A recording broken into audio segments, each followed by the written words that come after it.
It's true. I look after transport for the mayor. I'm one of the political appointees in City Hall, for those of you who don't know me. So what we do is we define and then make sure that the mayor's policy is also implemented, working with the various agencies of the GLA family. But yes, because I look after transport, obviously I have a strong interest in infrastructure in London, and we decided to do this 2050 infrastructure plan, which we're working on at the moment. So I thought it was a fantastic opportunity to talk to all of you about what we're trying to do, where we've got to so far. And at the end, I'm going to ask everyone who has an opinion on the subject to come up and find me, and I'll hand out my cards until I run out. And we're just very keen to get people's views on the subjects I'm about to talk about briefly, and genuinely interested in people dropping me a line, give me a call, because obviously we can't develop this in a vacuum. So what is the 2050 infrastructure plan? The mayor did a piece of work called the London Finance Commission, which was chaired by Tony Travers, which talked about the role that fiscal devolution could play in terms of making sure that London is adequately funded. And he also produced something called the 2020 Vision. And in the course of both of those exercises, we realized that we needed a lot more clarity on what we're trying to do with London over the long term, and what projects we want to fund so that we can make the case for fiscal devolution. And 2020 is clearly much too short of a time frame for anything to do with infrastructure. All you know about that is you won't deliver anything in that time scale, sadly, until the Chinese take over, and then it'll all be fine. Less democracy. But anyway, probably get back on message politically here, but it was also partly inspired by the Grand Paris exercise. You know, here's another city that's thinking over the long term, that has a series of infrastructure projects. I mean, you know, we're not great at setting out these sort of long-term strategic plans. We don't have the governance structures or the financial structures to support that either, but there's no reason why we can't try to be a little bit more like that. The advantage of looking at a 2050 timescale is it's outside anyone's political lifetime, so nobody feels that they have to think about parochial political issues.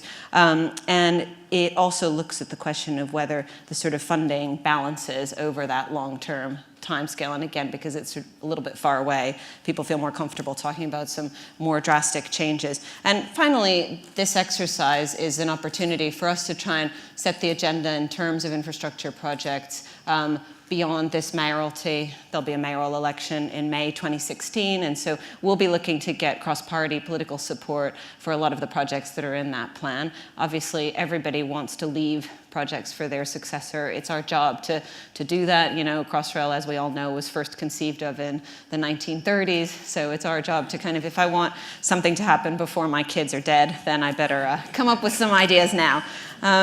So I'm just going to talk about 5 points quickly. That's just the context. One is, you know, where are we trying to get to as a city? So what's the context for this piece of work? Secondly, what does that imply in terms of what infrastructure we need at a high level? What are some of the overall high-level funding and governance implications? Then what are some of the sectoral implications, transport, energy, water, et cetera? And then briefly talk about timescales and engagement. Now, this exercise isn't done, so I'm probably not supposed to be talking about this. So. But it's just giving you an indication of where we're headed rather than any definitive final view. So first point on the context, I mean, clearly our overall objective is to continue to protect London's world city status, whatever that means. You know, we want to be, obviously, we would say the best big city in the world. Certainly, we would want other cities to acknowledge that we're one of the best big cities in the world. So what does that mean? And making sure that we continue to support that. Secondly, we're facing substantial population growth. The rate of growth is about double that was expected, and how do we handle and absorb that? Our kind of institutional view is that we can't stop it happening even if you wanted to, so therefore it's about how you accommodate the growth rather than whether we want the growth. And that's the position that we've adopted in this context as well. And thirdly, the shape of the city is changing, and so the ambitions of the city are changing in different areas. So for example, we've got a lot more density in the center and in inner London. There's a lot of people moving back into the center. We have thousands of homes being built at Elephant and Castle, King's Cross, Vauxhall. These are not places that people think of as nice places to live necessarily. People who've lived there for decades would, you know, potentially disagree, but they're not designed to be centers for human habitation. They're designed to be urban motorways in many cases. So how do we handle that, the changing shape of the center? The CAS is expanding, so this sort of pure center of London plus Canary Wharf, but we're seeing more and more job growth to the west and east of the central zone. So what does that mean in terms of supporting that, both in terms of buildings, but also in terms of the transport movement coming in and out of the center? There's the whole debate around airports and whether that will change the shape of the city, discussion around Heathrow, et cetera, the Thames estuary option. And then finally, there's these growth areas where we're seeing tens of thousands of homes and jobs coming in. So East London is an obvious example we all know about, but now the Olympic area is sort of extending further eastwards.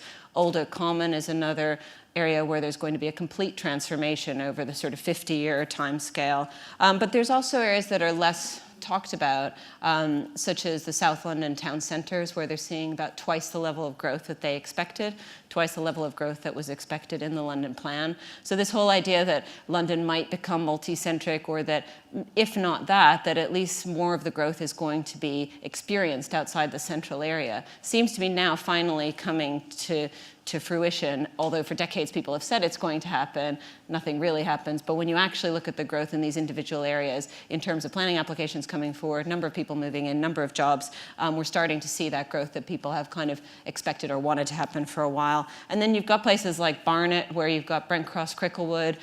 You've got huge developments of thousands of homes here, there, and everywhere. And when you actually add it up, the volume of people coming in from that part of town into the center is going to be dramatically different. Local movement in those areas is going to be significantly different. These are, small stations like Colindale that are going to see triple and quadruple the number of people using those stations compared to what's the case today. So, again, on a London-wide scale, it's not necessarily that significant, but in these regional areas, it's going to be very significant change. So that's the kind of overall context that we're dealing with. And obviously, massive technological change. What is broadband going to look like in 2050? I mean, clearly, it will be completely unrecognizable for any of us, and that's obviously quite difficult aspect of this exercise.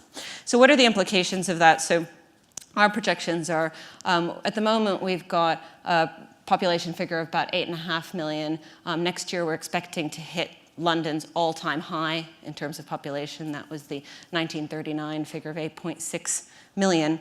So on that trajectory, by the 2030s, we'll be looking at 10 million people, 2050 over 11 million people, compared to some of the rapidly growing cities in Asia. I mean, clearly, there's no comparison, but for a developed Western city, and also one with the character of London, which is a relatively low-density city, that's a very significant rate of growth, and certainly compared to previous decades, completely different. What that means is we're needing to build about 45,000 homes on average per year over the period to 2050. It varies over the period, but on average, it's about that. That's 1.6 million homes.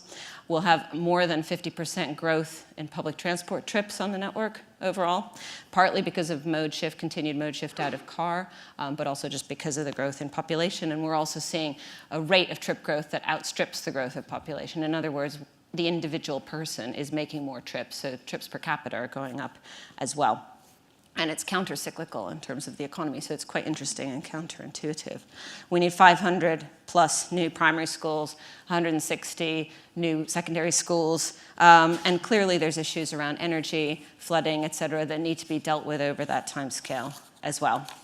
So some of the overall funding and governance implications. I mean, I think the main point I wanted to make on governance is clearly the total fragmentation of how this is approached at the moment doesn't work very well in terms of planning, in terms of funding, in terms of making sure that also across sectors we're tied up in what we're doing. Transport belongs to the mayor, but it doesn't because of Network Rail and the boroughs. Energy, water, telecoms are all owned by different regulators. They're all regulated in different ways. And we don't have any device for, it's not necessarily a case that the mayor needs to control these things, but there isn't a single place in which these issues are debated and trade-offs are made. And even a case is made to government about what London needs in a holistic way. So we need some way of tying this up, and that's one of the things that we're doing, and any views people have on how we might do that would be very appreciated as part of this exercise.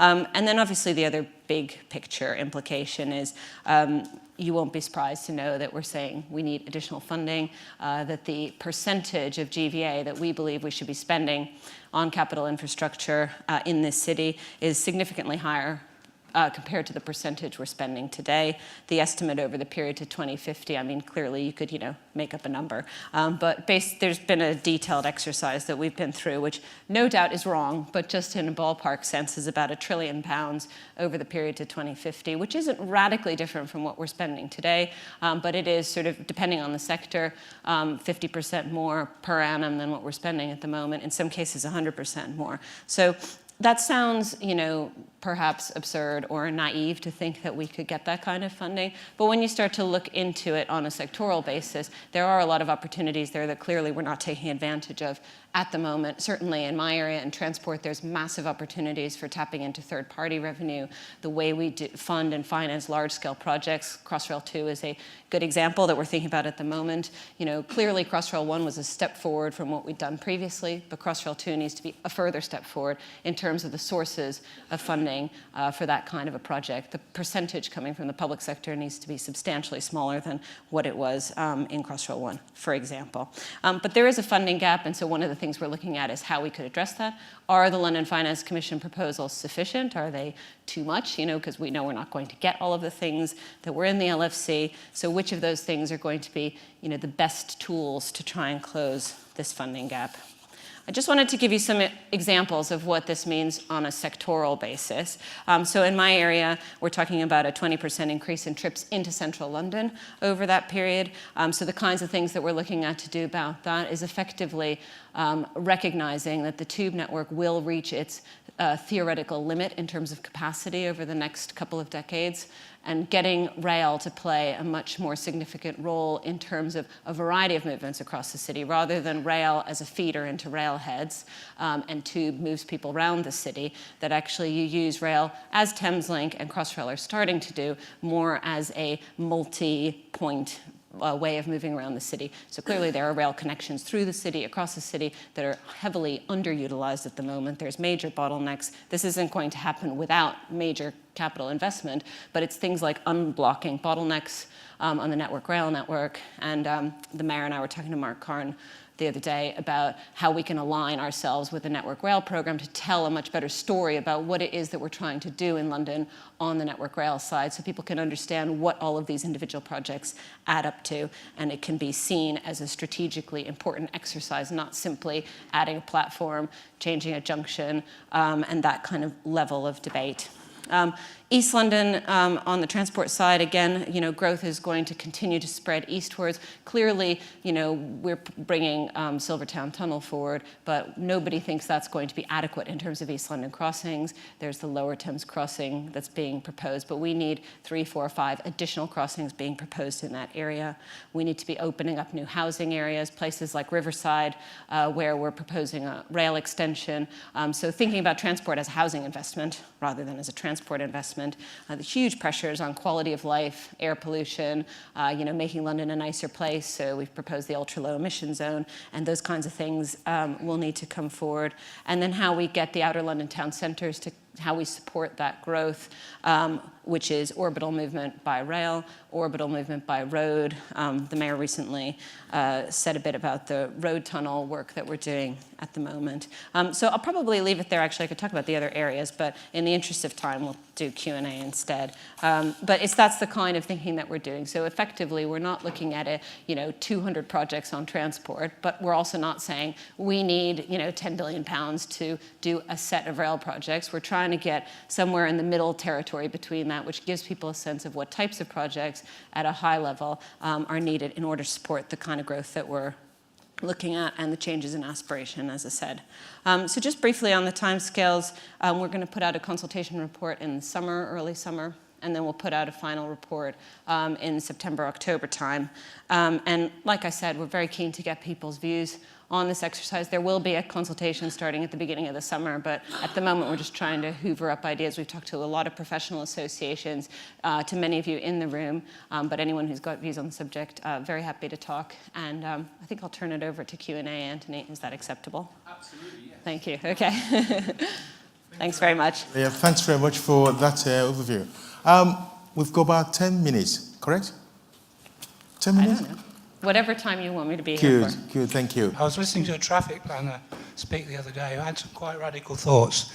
And he said that there's a difference between doing all the analysis, following all the trends, and trying to say, where is that leading us?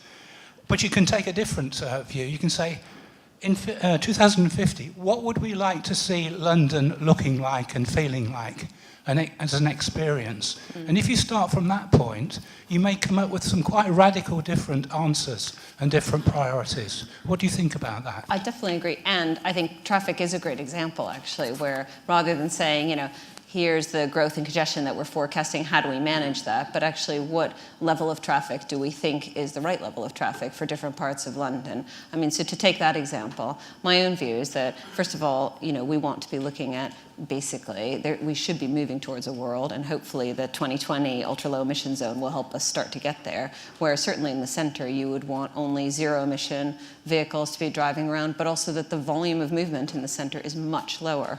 And over time, you're increasingly trying to, so over the next couple of years, already, we're starting to put in a lot more bus priority measures.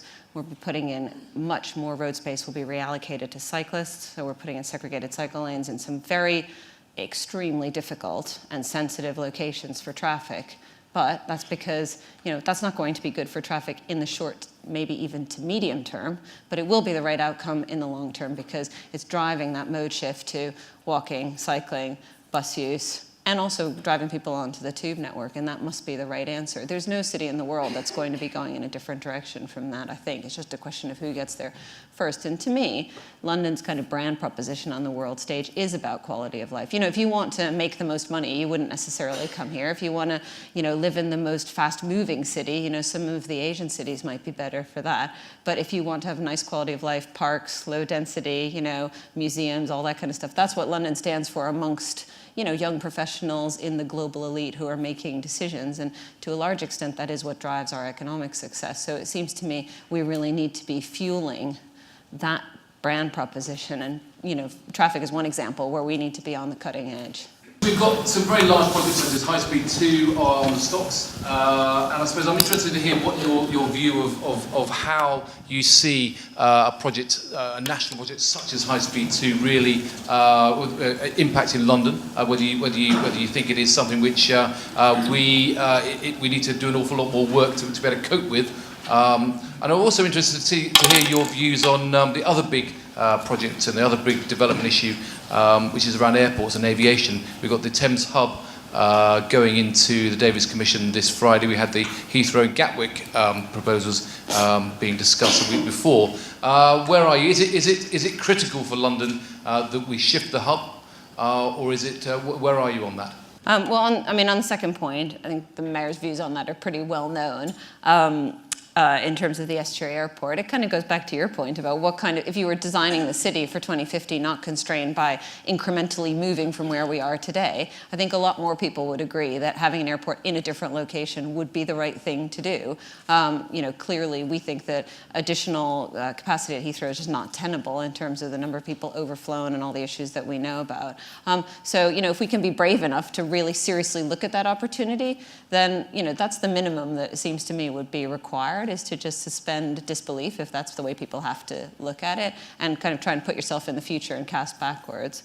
On the HS2 front, it's very much not our project, but the impact, particularly at Old Oak and Euston, could be really significant in terms of nothing to do with transport, regenerating those areas. So rather than thinking about it as how do we mitigate the impact, I think the key thing for us as the sort of mayoralty is thinking about how we can take advantage of HS2 coming to do the things at Euston that we all would like to see. I mean, Euston should be the next King's Cross. It should be fundamentally transformed, regenerated, and how do we use HS2 as the opportunity to create that? Old Oak Commons, same thing. But there's a major risk at the moment that that's not going to happen. I think less than 6 months ago, but I think there's still a pretty significant risk there. I mean, we shouldn't still be talking about basic questions like, should Old Oak Common be connected into the overground network? It's pretty absurd that we're still having that conversation, it seems to me, let alone having the conversation about how we master plan the area to get proper, high quality regeneration in that location. You mentioned the ultra low emission zone. Do you foresee by 2050 that there will be no internal combustion engines in the centre of London? Buildings can be used in a different way. You don't have to worry about so much air conditioning. Is that the kind of thing that you're looking at, even through legislation in that period, to get rid of that? Because it would change both buildings and open spaces and the way we use streets and all that sort of stuff. No, good question. And by the way, if anyone has a better name for ULEZ, then let me know, because that's what the ultra-low emission zone seems to be called at the moment. Well, I'll just give you two examples, which is on black cabs and buses. I've just come from, some of you know, because I was telling you, from the launch of Optair's new double-decker bus, and we were talking about they've got an electric single-deck bus, and they're launching a double-deck which isn't electric, but they're going to make it electric next year. And as recently as 2 years ago, people were saying it is not possible for a double-deck bus to be electric because of the, relative weight of the batteries to the, the whole saga. So the area is moving really rapidly at the moment. The new bus for London is capable of operating on a geo-fenced basis, so it's a hybrid vehicle that it's capable of being switched when it enters the center of London, running in zero-emission mode, and then, for the longer distances, then turning back into ICE mode. So it just seems to me that, well before 2050, that is where technology will get us to, but we do need to give a much clearer signal to the market. And even today I was thinking, are we actually being ambitious enough in the ultra-low emission zone proposals as they stand at the moment? Do we actually need to be a bit more ambitious? So I definitely think it's absolutely technologically feasible, and in fact, a lot of the technology exists today. The barriers are just getting the operators, the manufacturers, the leasing companies, the procurers, and the policymakers to all actually get to that place. It's much messier than I would like it to be. You've got all these issues like leasing companies setting the residual value for green buses at an absurdly low number of years because they don't have the evidence that these things are actually going to last. But we all know that they are going to last, but how do you translate that into a spreadsheet for a finance company? So absolutely, I think that's my full expectation, 2050, and I would say, hopefully substantially before. Isabel, I don't get a sense of priorities from what you've said. I mean, presumably you are going to be looking at what comes first and how you order these things, or is it going to be blown about by political events, essentially? Yeah, I mean, the way we're trying to approach that is from a kind of what could you pay for perspective in the first instance, which might not be the right way to do it, but I think it is pragmatic, which is, so here's how much this is going to cost, here's our wish list, here's the, amount of funding that's available. And so, what's the gap? Is it 50%? Is it 80%? And that'll help drive the, the prioritization, because obviously you can prioritize, but if you don't need to prioritize as aggressively, then, that's worth knowing. Transport and housing, clearly, between the sectors, are the priorities, and in terms of the bulk of that cost, about 2/3 of it is transport and housing. Clearly, at the moment, housing is a major, is the number one issue. If you ask Londoners and stakeholders, that would be the thing that people would talk about. But then you have priorities within that. So those would be the priority sectors. But within those sectors, clearly, we'd have a prioritization as well. I mean, but I think we're still kind of coming on to that issue. To me, the key thing in terms of the volume of funding that's needed is this issue about bringing the rail network into use as a second tube network effectively. Because I just don't see how, you want to run 40 trains an hour on as many lines as you can on the tube, but still that's going to deliver about 10% more capacity beyond the upgrade plan, so that's just not going to get you the 50% growth that you need. So the rail issue is the most significant, I think, that we're facing. I think in some aspects, some will start to resolve themselves. I mean, there's no doubt how above ground transportation, I've no doubt that'll all be electric much sooner than 2050, and it'll all be driverless and things like that. And where technology go will clearly solve some of the issues or change it. Mm-hmm. It strikes me that the bigger issue going on for you is how we plan for the future. We talk about the disintegration between the various sorts of infrastructure we need to put in place, and the demands that growth's going to put on that are astronomical. And you open the reflection on just how long it's taken to get Crossrail delivered, and it's a staggering length of time, as we all know in here. And even simple things like Thames Tideway, which I just think is blindingly obvious to stop putting sewage in the Thames, that we're arguing over planning constraints on that. How are we going to get hold of the big issues? Because you're going to have to do a lot of other infrastructure in terms of communications, power, water, and things like that to service these communities. But if we carry on going the way we're going, they'll stifle what happens to London, not actually moving people. We'll kill it off before then. I think we're looking at how you do that better. Clearly something has to happen because the existing approach just doesn't really work in order to unblock some of those issues. My own experience, within my sector, but is actually that it's sometimes as simple as getting, these are the 5 things that all of these senior people are going to focus on for the next X period of time until those 5 things are resolved. And that sounds really simplistic, but there just isn't that focus at the moment that, the chief exec of, XYZ energy companies, XYZ water companies, transport, whatever, that there's a mutual agreement that in London, and the mayor and the borough leaders, that in London, these are the 2, 3, 4 issues, and that there's universal focus in lobbying on those issues and, making sure that things are unblocked. And you don't need a lot of institutional redesign in order to deliver a lot more momentum behind unlocking some of those issues. Has been my experience. If I just look at places like Elephant and Castle and Riverside and the Lee Valley, where we've now got sort of housing, transport, and regeneration working together very closely to try and deliver funding into those areas. But all that's taken is, it's a bit of a mess institutionally, but as long as the right people are in the room together every week saying what's happening, then you can get that kind of change without having to go into the question of whether all the boxes need to be reshuffled on the org chart.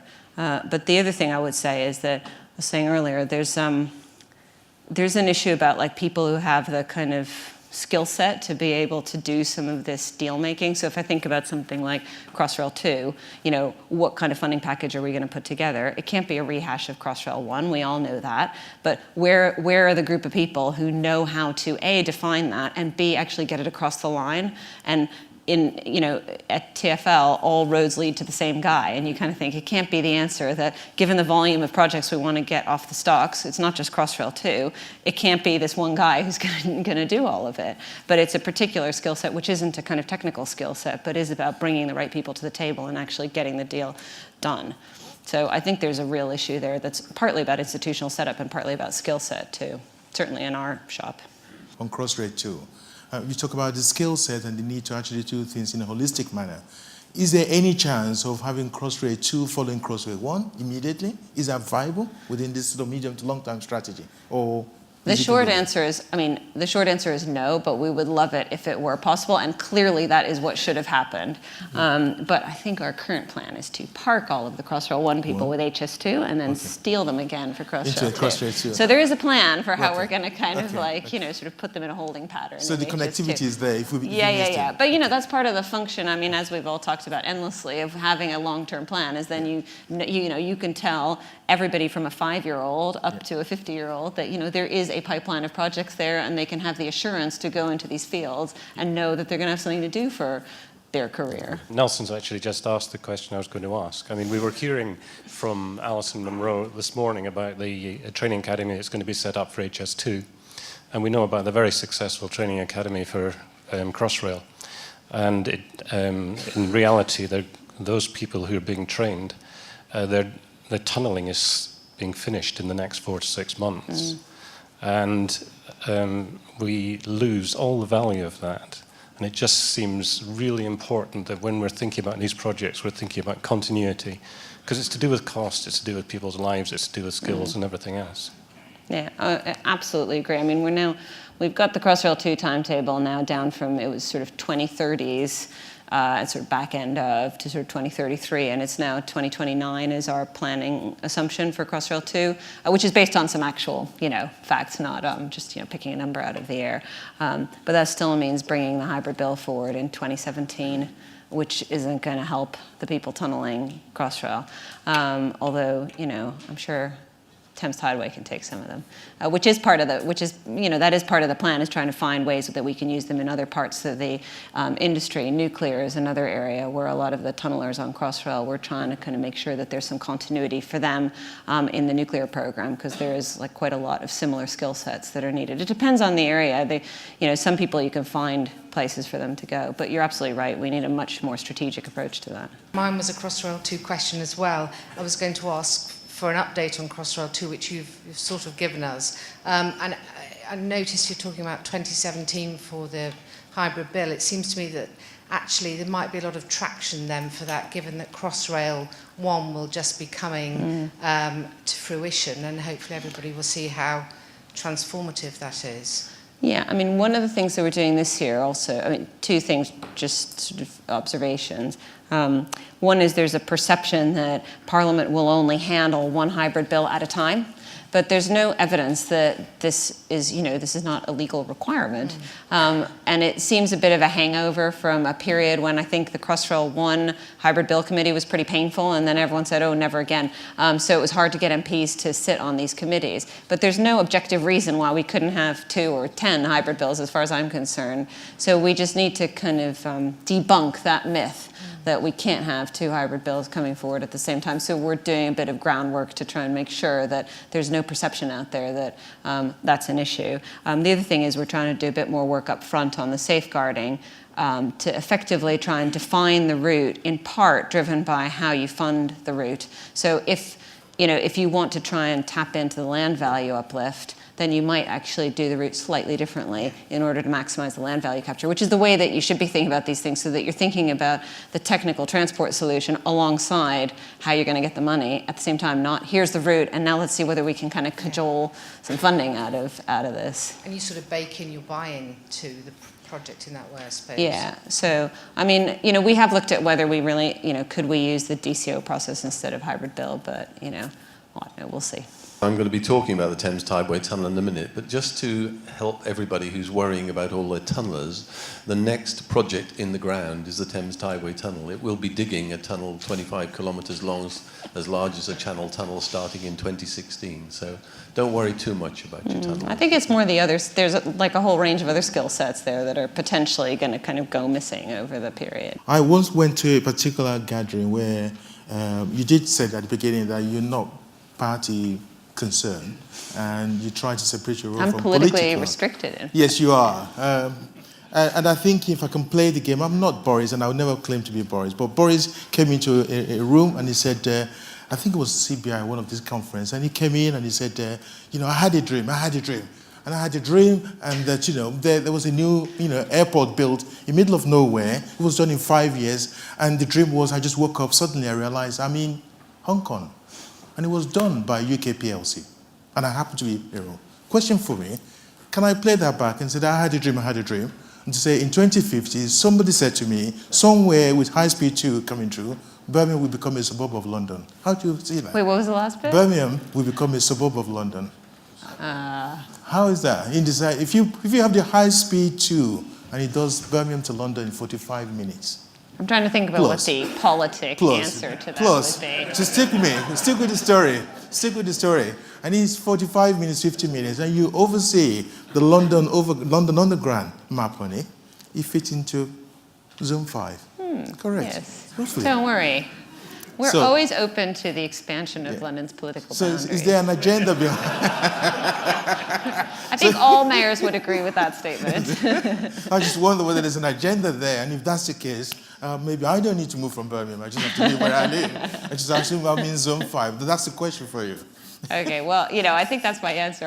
I'm from New York, and there's a famous New Yorker cover, which is like 9th Avenue, 10th Avenue, Kansas, China. Absolutely, yeah. And, obviously Londoners are the same, aren't they? It's sort of like, what is out there? I've never left this place. Absolutely. If Birmingham wants to join London, that's wonderful. Right. I mean, I think the serious answer is I think there's a lot of evidence from, places like France where there's a lot of high-speed rail that it goes both ways. So you do get a lot of the, flow Birmingham to London, but you'll also get the flow London to Birmingham. That is the diplomatic answer. Good. Nelson. I can see you're very, very subtle. Well, can I just put this to particular end? Isabel started by saying, there are priorities 2050. Just said I'm very open to suggestion and consultation. A lot of business cards to be, given out, so please grab one before she goes. But more important, she said, look at it from the context and look at it from the infrastructure. There's a high-level issue of, how do you prioritize and talk about the time scale, which I think you covered that eloquently. Your question and answer give us an opportunity to pose more questions, and you've been able to answer them. Can you please join me in saying a big thank you to Isabel? Thank you, Nelson. Thank you.